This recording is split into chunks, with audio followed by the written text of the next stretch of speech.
Поздрав до сите, посебно до министерот за финансии, кој што традиционално ево, ние однака можеме да констатираме дека сме некаде 50-50 во исполнување.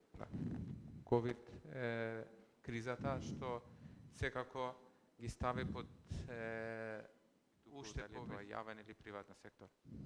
И уште нешто што COVID не научи. Тоа што би сакал да потенцирам да искористиме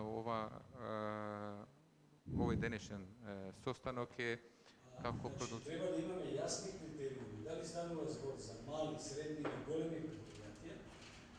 Без да имаме еден план, ќе почнеме парцијално да ги решаваме работите, овде ги ставаме на едно место. Инвеститори да влезат во соларни панели, ветерници, во хидросекторот во нашата земја, но за да се овозможи повеќе инвестиција во фотоволтаична централа само за сопствени потреби на кров.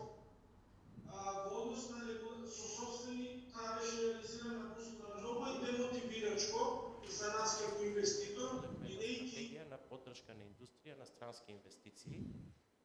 И тоа окей, значи да. Зошто? Затоа што во даден момент за преобразување на потенци во странство, затоа што мислам дека еден ваков амбициозен план компаниите не знам дали постојат перцепции дека се во значаен дел не може економски да се оправда, фино кажано.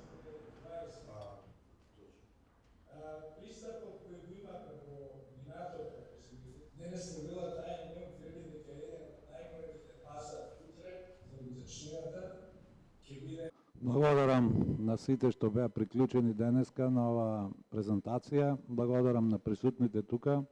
Му благодарам на министерот. Мислам дека многу сериозно да ги разгледате овие денешни сугестии.